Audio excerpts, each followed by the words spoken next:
Chapter 9. Goblin Hand Sign of Destruction. Faith can mean more than selfless prayer, an offering to placate rampaging gods, a cry for the help you just happen to need. That's faith, too. What, then, was in the goblin's heart? It was too late now to know. Nghr. Priestess writhed with the pain, but her very breath froze in the air, tormenting her further. The dim world of the dungeon was already painted over with white, the freezing snow of the blizzard so sharp it seemed to cut her skin. The oniby fires vanished in an instant, even the last smoldering flames of them winked out of existence. Priestess, though, refused to move from where she was. She had in her arms a frightened, trembling, yelping little girl who was curling herself up as she tried to run from the terror. Priestess held her close in her thin arms, stiffening up and protecting her with all the strength in her little body. Ruo. If there was to be a response, then it would come from Lizard Priest, the very first party member to notice and react to the aberration. With his breath coming as steam, he jumped forward, unleashing a roar that reverberated around the burial chamber. Are you who have survived the white destruction? Manaruptera. Behold my deeds in battle. He placed his massive body to shield them from the brutal cold emanating from the greater demon's hand. Frost formed on his scales. His skin froze. Snow collected on his claws and fangs, causing his body to pitch. Priestess blinked, her eyelids threatened to freeze shut, and adjusted her grip on her sounding staff with fingers that felt they might never come loose from it. We need a miracle. I am afraid not.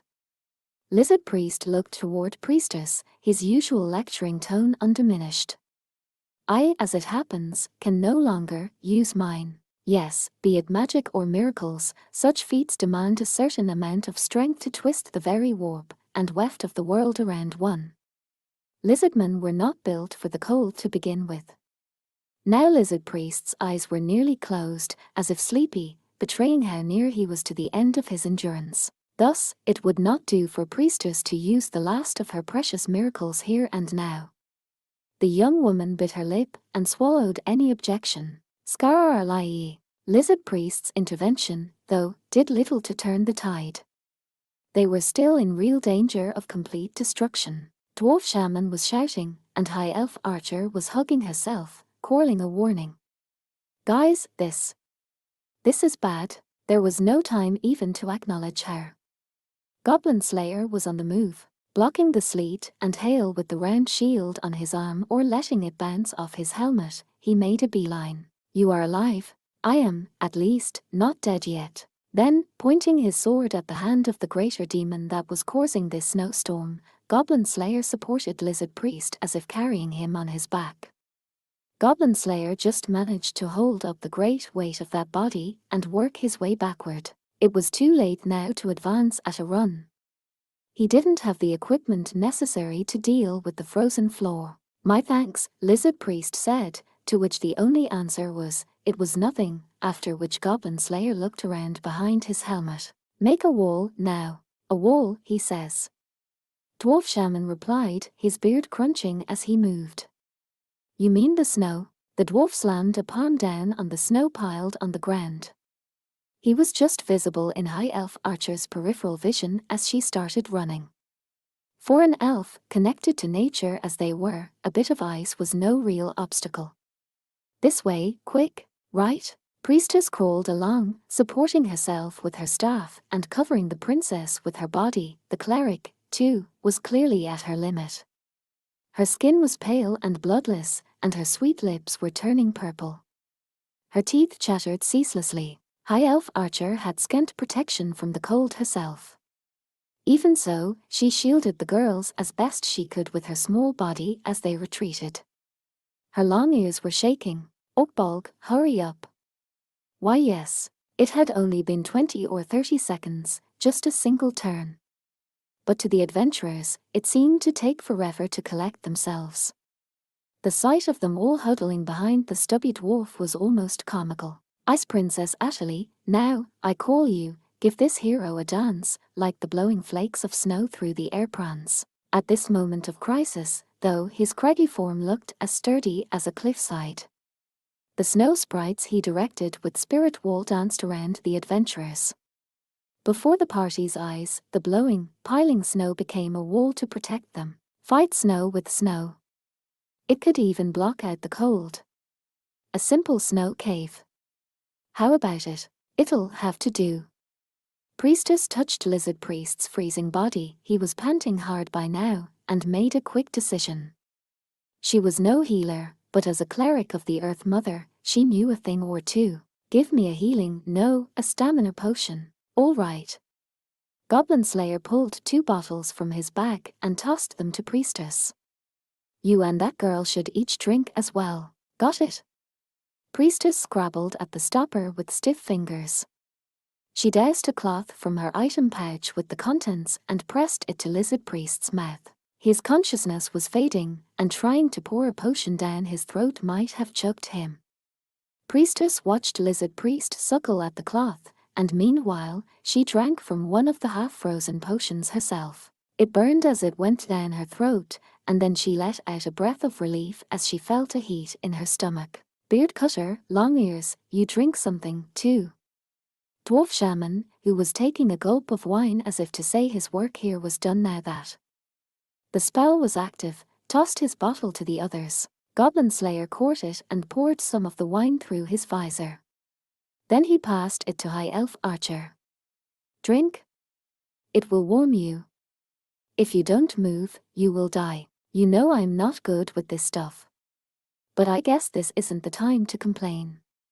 The elf took the bottle in both hands with a look of disgust, then licked daintily at it. Then she poked her head up over the wall of ice to see what the greater demon's hand was up to. The hand, which had popped out of the goblin's flesh like a flower pushing through the earth, was still up on the altar. After invoking the snowstorm, the trunk, cords of muscle bulging out, writhed and twitched. It was a terrible sight. One High Elf Archer wasn't eager to look at, but she was a scout. It was her job. Looks like it can't reach us here, she said. Then we were successful, Goblin Slayer answered. How is the girl? She's getting weaker, Priestess said, gently giving the girl some of the potion from which she'd taken her sip. I don't think we can stay here long. What do you think? Goblin Slayer asked. He clicked his tongue when he saw how hard Lizard Priest was breathing. Never mind, he corrected himself. We must attack, or we must retreat. Then he stashed his sword in its scabbard and let out a breath. He looked around at his party. Dwarf Shaman had 1 spell left, Priestess a single miracle. Lizard Priest must already be at his limit. The goblins were dead. The girl was rescued. There were still goblins above them. The snowstorm was getting stronger. That was obviously the hand of chaos, and yet, there is no reason we must destroy it. There was only one conclusion. True enough, High Elf Archer said with a hint of a smile. You're right. To borrow a phrase, it's not AG, but that was as far as she got. The wall of ice shattered with a roar, and High Elf Archer's body went flying through space. HRGH. Arc. She slammed against the wall of the chamber with a sound like a breaking branch, and blood dribbled from her mouth. What had happened? The answer was simple. The greater demon's fist had twisted up those rope-like muscles and jumped. A blow from that fist, as large as any giant's, was more than enough to punch through their wall. The adventurers were showered with shards of ice, buried, and unfortunately, it was their scout who had taken the direct hit. Priestess cried out, shouting the name of High Elf Archer, who was crumpled like a dried leaf. I'm fine. Her voice came in gasps, tiny and weak. When the metal helmet looked at Priestess, she nodded tearfully. Goblin Slayer let out a breath. It was all right, then, not critical. If it had been, she wouldn't have been able to hide it. So the bastard can move. As he rose up, clearing away the snow, though, Goblin Slayer was unable to act immediately. In front of him was the greater demon's hand, like a snake raising up its head. Can it see me? He seriously doubted it. Perhaps that meant it had some form of extrasensory perception or the like. An old deer hunting technique flashed through his mind: put snow in your mouth, become a part of the scenery. Then go for the kill. What's the plan, beard cutter? Dwarf shaman had lizard priest's massive body across his shoulders as if he were hiding under it. Priestess was crawling along, still holding the princess, and giving high elf archer a shoulder to lean on as she got drunkenly to her feet. Goblin Slayer didn't know what to say right away. It was not a goblin. So what should he do? It was not a goblin. This was no goblin. This was not like that monster, whatever it had been called, that they had battled. This was different from the thing in the sewers, the dark elf, and even that ocean snake. He realized with surprise how few things he actually had experience of. Goblin Slayer thought. That was something his master had told him. All you can do is think. You have no talent. No smarts. No skills. But you have guts. So think, he thought. Would an icicle come crashing down or a snowball come flying? What did he have in his pocket? In his pocket, he had a hand. He finally squeezed the words out. Let's do it. Even he could hardly believe the sound of his own voice. Yes, sir. Came an answering shout, without an instant's hesitation. A young girl was looking directly at him, clutching a sounding staff in her frozen fingers and heroically trying to keep her body from shaking. It was a demonstration of priestesses, yes, faith. The greater demon's hand was starved and withering. A goblin's flesh and soul, how much nourishment could there be in such things? Adventurers. It had to kill the adventurers, the prayers. The poor fools must be preparing themselves to die. Their lives. Their souls. Their despair. The hand gently stroked the air, seeking these things. There. The senses of a greater demon, the thoughts of such a monster, were so far removed from those of the adventurers that they could not hope to fathom them. In the end, it was simply impossible to imagine what he or she might be thinking. But there was the dwarf, working his way slowly back with the lizardman, the elf girl, and the human sacrifice. The way the muscles thrashed when the monster recognized that dwarf had to be inspired by something we could call joy, or at least greed. The muscles of the greater demon's hand squeezed and bulged, the entire thing pulsating. Then it leaped, at which exact moment a stone came flying from one side. The hand stopped as if it had been slapped, the wrist turning this way and that. Over here. It was just a rock. Sling or no sling, the girl's slim build was not going to be enough to do any damage. But there she was, a girl standing there, fighting back the fear and the cold. When it spotted her, the movements of the greater demon's hand became shockingly fast. It twisted toward her, its hideous fingers skittering along the floor like spiders. Eek!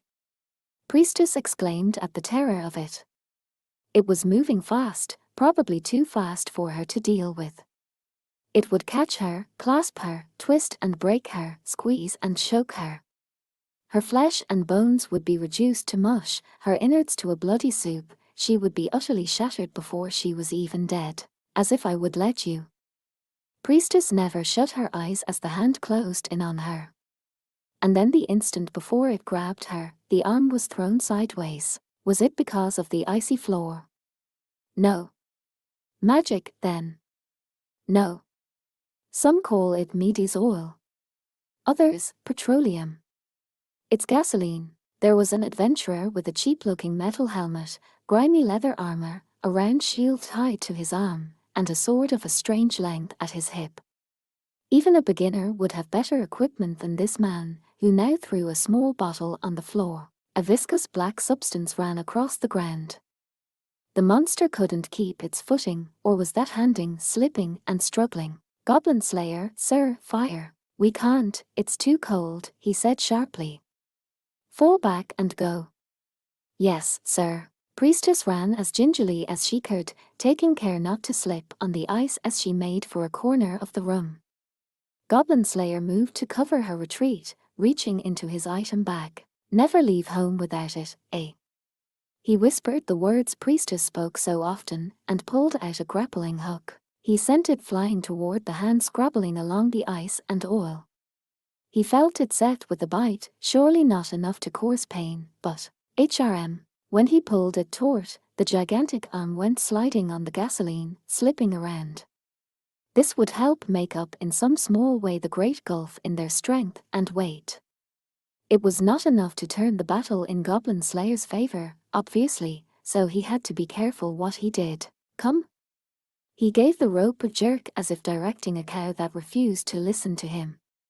He looped the rope around the hand several times as it continued to struggle with the gasoline. Making the floor slick was well and good, but it would be pointless if he was caught in his own trap. He slid his feet along to maintain his balance.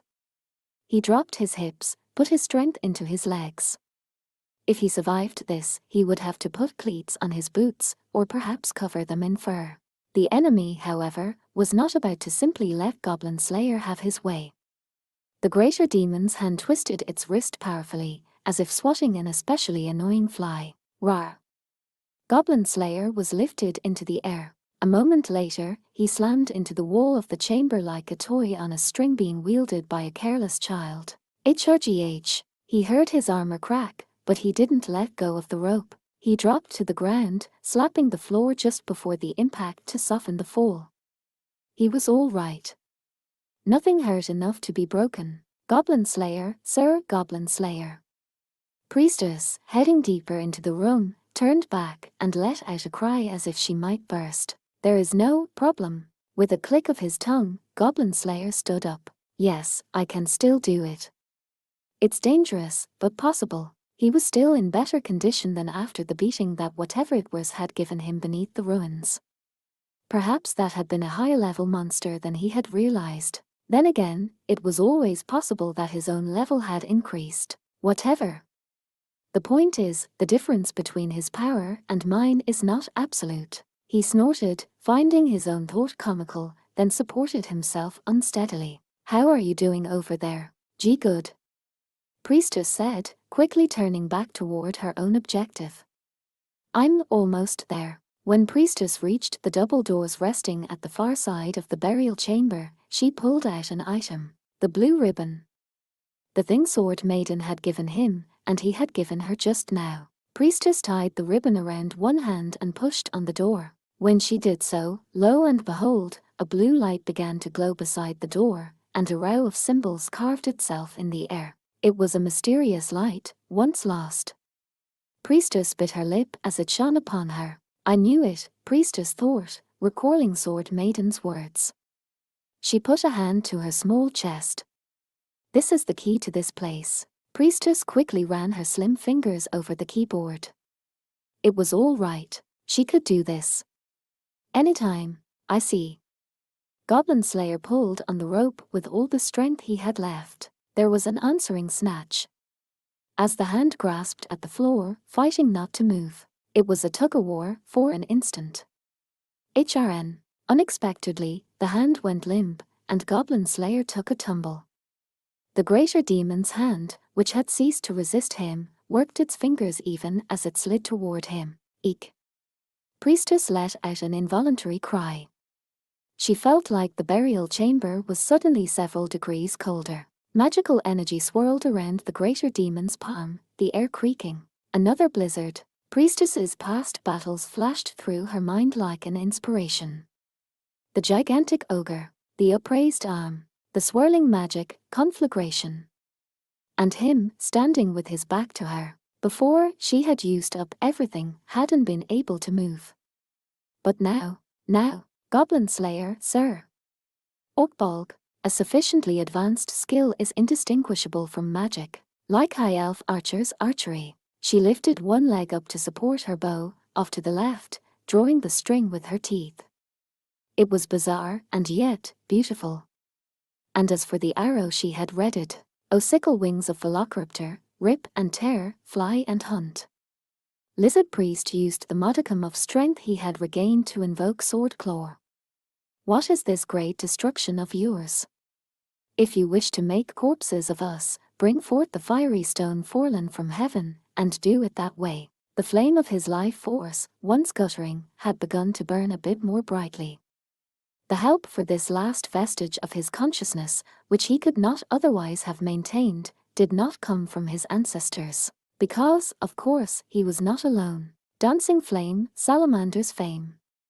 Grant us a share of the very same. It was thanks to Dwarf Shaman, who had used some coal as a catalyst to cast kindle. With the renowned hardiness of his people, Dwarf Shaman had gotten them to just in front of the elevator. Now he grinned knowingly and took a sip of fire wine.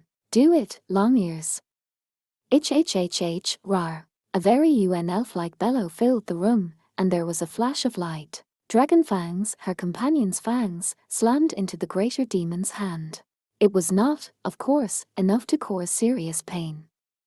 They were just the shots of a dying elf, no matter how superb an archer she might be against a high-level greater demon, be it only its palm. It would be enough if they even pierced the skin. And yes, it was enough. The fangs of the fearsome Nagas were powerful enough to stop the hand from summoning its magic. It reeled from the impact, the vortex of magical energy disappearing like water sloshed over the edge of a cup. The twisting air snapped back into place and, at that moment, Yar, Goblin Slayer would not miss this opportunity. The grappling hook, which he had pulled out by sheer force, along with the oil on the ground, sent the greater demon's hand sliding. Now, with the threat sliding directly toward her, Priestess didn't hesitate for a moment. She began tapping the elevator's keyboard. The doors opened without a sound. The greater demon's hand slipped inside, literally. Beyond the doors was nothing but a hole leading to a very long drop. No creature alive could survive the fall, but the greater demon's hand would not take the plunge so easily. Even as it slipped and slid on the gasoline, it spread its fingers, trying to catch itself on a wall or crawl along. It looked like some kind of bizarre spider, a creature otherworldly and fearsome. It might not escape the fall, but it was bent on at least taking this girl with it. If the greater demon had any personal awareness left, such was most likely its thought. All the more reason to, O Earth Mother, abounding in mercy, by the power of the land grant safety to we who are weak. All the more reason to play her part, here and now. Her prayer, a prayer that shaved away part of her very soul, reached up to heaven and earned her a miracle from the all-merciful Earth Mother. The invisible barrier of protection spread out to either side, like a lid, to shield her devout follower. HRGH. The greater demon's hand, rebuffed, pounded angrily against the barrier, causing Priestess to wince each time as if she herself were receiving the blows. But that was all. Not long after, the hand began to slip away, and even though it dug its nails into the walls, loath to give up the fight, it was drawn inexorably back toward the pit, until it fell into the dark. There was a long, silent moment. Finally, High Elf Archer's ears twitched, and she let out a breath. Did we do it? She didn't sound sure herself. Priestess, though, didn't answer. Indeed, she couldn't answer. The tingling in her neck still wasn't gone. This isn't over. There was a deep thud, and a hairline fracture ran along the barrier of protection like glass about to shatter. The greater demon's hand had flexed every muscle it had to leap upward and launch its fist against the barrier. Priestess yelped with pain as if she herself had been struck and dropped to her knees. Thud. A second hit. HRGH. Priestess's vision clouded as a shock wave went through her solar plexus. She couldn't breathe. She fell prostrate and groaned. HRR. A third blow. It felt like it was tearing out her insides. She was flung back up to her knees. But I can't. She forced back down the bitter fluids that threatened to come up, staring fixedly straight ahead. I can't give in. This isn't over. It isn't over. It wasn't that she had some special assurance. She simply believed. Believed she must not be defeated here. The goblins. The stolen mail. The rescued girl. Her rescued self. Sword Maiden.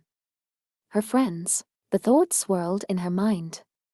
Was this what it meant for one's life to flash before one's eyes? No.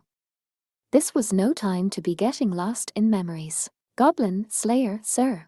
It's coming. His words sounded to her like a benediction. She clung to them, supported herself with them, stood with them. The greater demon's hand stiffened. It was pushed up from below, shoved against the holy wall. Why, how? Somehow, Priestess felt she could understand the hand's confusion. It brought a smile to her pain-racked face. "This is an elevator," she said. "And you're going up?" It was the box, rising up from below, that had the critical effect. The greater demon's hand was caught between the metal structure rising rapidly toward the surface and the protection barrier. It survived for several long seconds before, with a disgusting squish, it was reduced to hunks of meat. With the cursed connection gone, the body of the goblin the greater demon had been using virtually melted. It ran down past the elevator in hideous, reeking black rivulets. A moment later, protection disappeared, its job done, and the elevator's incongruously cheerful ding sounded in the burial chamber. The doors slid open without a sound. They were the entrance to a bottomless pit, to the very abyss. Everyone was breathing in hard, ragged gasps, and for a time, nobody spoke. A hammer and an anvil. Priestess managed at last. She almost stumbled, using her staff to support herself. She put her free hand against her throbbing stomach. This was the absolute limit. They were out of prayers after fighting all this way from the moment they entered the fortified city. As Priestess's slim, elegant body pitched forward, she felt herself supported by a rough, gloved hand that casually clasped her and drew her close. "That's right," Goblin Slayer said. "You did well to remember. Because you..." Priestess smiled, her face sweaty. "Because you taught it to me. Is that so?" "Yes." Goblin Slayer fell silent then, supporting her shoulder as they walked. One step, then another. They worked their way along a floor covered with oil and ice and blood and flesh, one step at a time, ever forward. In front of the elevator, so close, yet so far off, she found her companions supporting one another as they waited for her, as she had known she would. Just the opposite of another time I can think of, Priestess thought suddenly and smiled. Nobody acted like they were taking pity on her, yet she appreciated the gentle walking pace they took. And then suddenly, she noticed something. Something that might have been minor, trivial. "He's never supported me as we walked before." Priestess thought she could feel heat rising in her cheeks and looked down. She saw his boots and her own feet side by side. So not all firsts were bad. That was her little insight, here in the heart of this dungeon. Of course, none of that meant it was all over. "He's going that way." Oh, 4 more goblins were waiting for them when the elevator arrived at the first floor. Groorb. Brip. Groorb. There were fewer than before, to be sure. These must have been the remainder of whatever they hadn't destroyed earlier, or else monsters come up from lower floors. "Gubog, why are you?"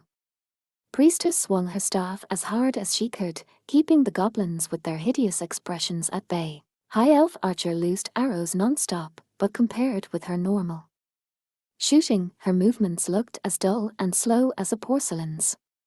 She had run out of butt-tipped arrows, too, now she relied on the rusty metal ones she stole from the goblins. "It hurts." Gubog. And yet, it was enough. The goblin stumbled backward with an arrow through his eye and collapsed. 5 Almost instantly, Goblin Slayer jumped on another enemy. Boop. He used his shield to stall the upraised club, deflecting the impact and pushing his foe over before closing in. Restraining the creature's futile resistance with the shield, Goblin Slayer stabbed out with his sword at the monster's throat before twisting violently. Goo. Grop. The goblin died choking on his own blood. "That's 6, Goblin Slayer muttered. Priestess and High Elf Archer, both breathing hard, looked at each other. The room was full of goblin corpses, including those from the earlier battle that hadn't been cleared away. Goblin Slayer stepped on the bodies as his metal helmet turned. "How's this area?" "All good," High Elf Archer said with a weak flip of her ears. "I think. I'm not as sure as I'd like to be." Her voice was thick with fatigue. She leaned her left shoulder against the wall to compensate for her right arm hanging limply at her side. "I'll call the others, then." Priestess spoke bravely, but although she was uninjured, she looked much like High Elf Archer. She was so tired she was dragging her feet, tottering as she approached the door. She gave a little shout as she summoned the strength to open it. It's okay now, she said. Sorry about that. From beyond the door priestess held open emerged dwarf shaman, his face slack.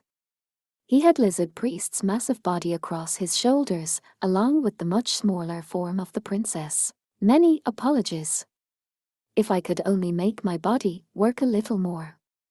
Lizard priest's voice was muddled as he tried to apologize. He had gotten a little of his strength back, but just a little. His movements were obviously impaired after surviving the blast of freezing magic. Not to say someone other than a lizardman would have done any better. No? I'm sorry I don't have more power, priestess said, shaking her head. She meant both physical strength and the power of her faith. If only the goddess would grant her a more effective healing miracle. If only she'd still had the focus and vitality left to maintain a deep prayer connecting her soul to heaven. Perhaps Dwarf Shaman understood what she was thinking, for a tired smile came over his bearded face. I wonder if you could carry these two no matter how much strength you had. But human muscles and dwarf muscles just aren't the same, lass, no matter how many of them you've got. In other words, this was his moment to shine. Even in light of his advice, priestess couldn't help but be stung by her own weakness. Still puckering her lips, she checked over lizard priest and the princess. It was the most she could do at that moment. Lizard priest had always had plenty of life force, but the much weaker and more drained princess was in danger. Priestess touched the girl's cheek gently, and the princess seemed to whisper something in response. Thank you and I'm sorry. She murmured the words over and over, as if she were talking to herself, and sometimes priestess could make out big brother, father, and mother as well. Priestess looked at the princess. They were almost the same age, or perhaps the princess was even a little younger than her. Priestess, about to turn 16, closed her eyes as if to suppress something. A year and a half ago, she had been just like this. Ignorant, innocent, powerless, and above all, stupid. She's me. Priestess hugged the princess's battered body to herself. What had she been able to do since then? Was there anything she could do for the girl now? Could she be any use to him at all? Nothing is useless. The low voice caught her by surprise, and she looked up. Goblin Slayer was looking around vigilantly, but he was standing near the wall. It was unusual for him. You must simply work with what you have. I think what he means is, don't worry about it. Though he could stand to learn to express himself a little more clearly. High Elf Archer, despite her pale, sweaty face, had her usual reproof for Goblin Slayer. She would stiffen from time to time, press a hand to her side. Hopefully it was just bruised, because if it was broken, you too, priestess said, struggling to steady her shaking voice. Are you both okay? Yes, Goblin Slayer answered with a nod. I can go on. Oh, I'm fine, High Elf Archer added, but then she closed her eyes and looked down. Fine was not a word that appeared to describe either of them. So priestess simply said, okay, and was quiet. After a few minutes' rest, with no signal from anybody, the adventurers got to work once more. They couldn't afford to stay here very long. Nobody spoke. But all of them knew what was waiting for them next. They turned a corner of the corridor, heading up the stairs one step at a time, as if filling in spaces on a grid, heading for the surface. They fought as they went, the charge only took them 20 or 30 seconds. Despite their rest, though, it felt like it took an hour or two. And then finally, at last, they reached the top of that long, long staircase, where Gorib, Gubog, Gbog, Gru, GBBG, Groorb, Goblins.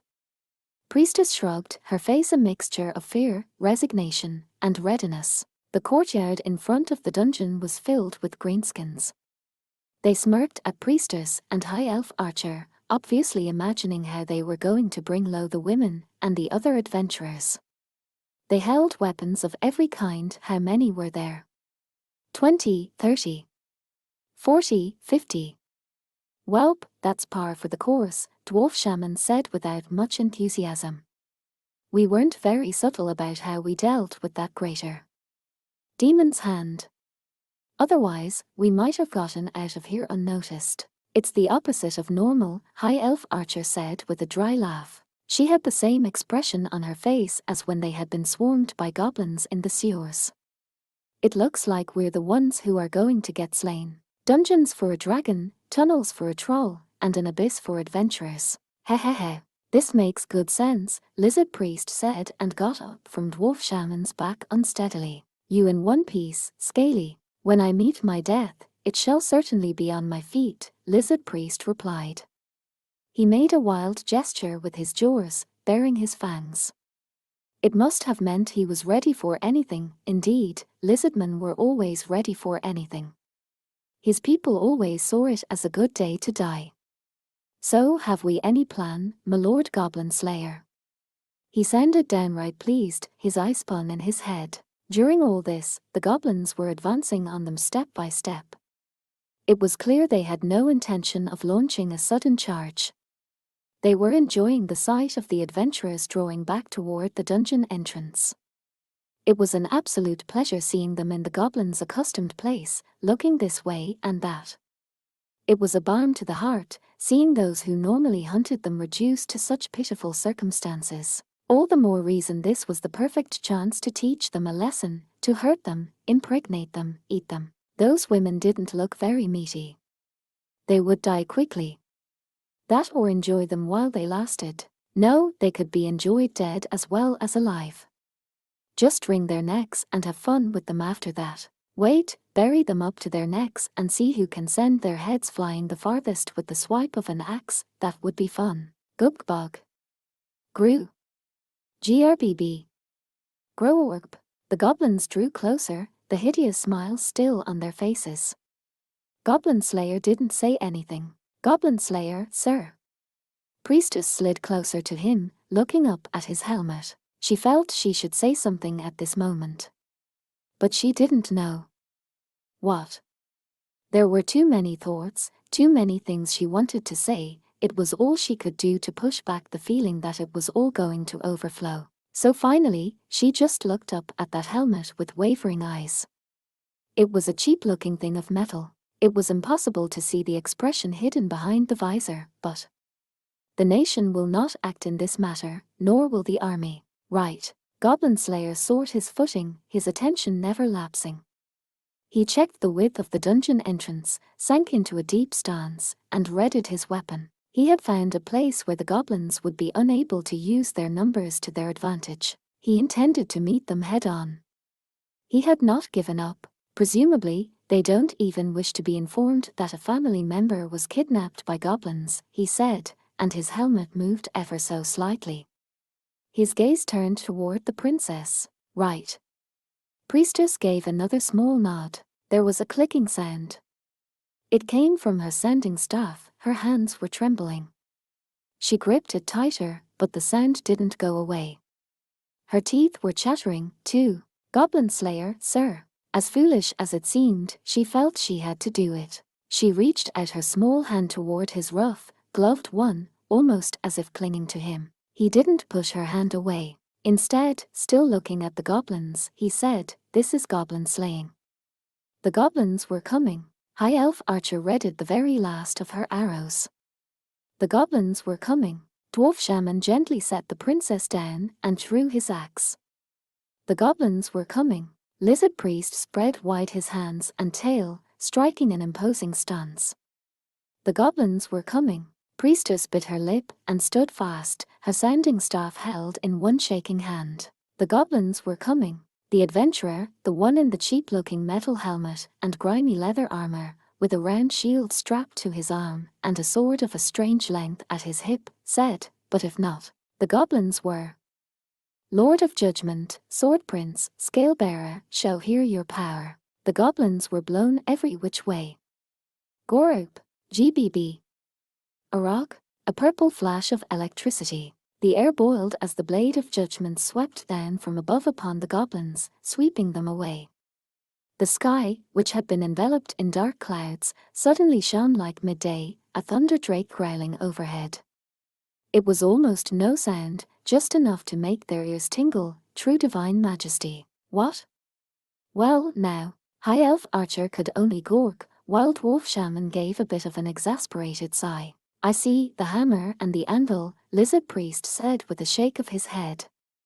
So this is what you meant. Gorup, Gbug, the goblins, struggling to flee, were struck one after the next by lightning bolts that fell like rain. In the midst of it all, Priestess was looking directly at her. Everyone, the goblins are not our enemy. Her, standing atop the walls of the city, silhouetted against the pale blue of the dawn sky. Not they, but the Foul Fellowship, the non-prayers who seek to usher the demons of chaos into this realm. A beautiful woman, accompanied by a white alligator, a holy beast. The flesh of her voluptuous body was only just covered by her thin white garments. Her golden hair gleamed in the sun. The staff of the sword and scales, which she now held in reverse with the blade facing upward, was the sign of righteousness and the justice of law. If one were to picture the supreme god as a female deity, she might well look like this. The only possible blemish was the dark sash wrapped around her eyes. And yet, it did nothing to mar her beauty. In fact, perhaps the sash only accentuated how stunning she was. A certain adventurer told me thus. To her bounteous chest she clutched a piece of paper bearing an unsightly scroll as if it were holy writ. Judge each and every one of them while they yet lived. A great answering cry came from the city gates. Then the warrior priests came on like a tempest, literally trampling the goblins underfoot. The sword and scales moaned, and the monsters were induced to repent when their skulls were smashed in. O goddess of battle, grant us victory. O Earth Mother, abounding in mercy, by the power of the land grant safety to we who are weak. Lord of judgment, Scale Sovereign, Sword Prince, let there be light. My God the roaming wind, let all on our road be good fortune. Watchman of the candle, shine a humble flame into the shadows of our ignorance. May darkness never fall. The onrushing figures, quarreling upon the names of their sundry gods, were certainly neither the army nor adventurers. They were simply the fighting strength of the temple, who jumped to obey at a single word from a single great cleric. The outcome of this battle was no longer in doubt. One of the heroes who had fought the demon lord was present now. The deepest and most awful dungeon in all the world could hold no fear. A handful of goblins, so much the less so. There was no way the adventurers could lose. The goblins, who had thought they'd had their foes surrounded and now found themselves enveloped, began to shout and run. Perhaps they had it in mind to flee into the dungeon. But he met them with weapon in hand, as ever. Yes, I told her, Goblin Slayer said. He sounded somehow as if he were looking at something very bright.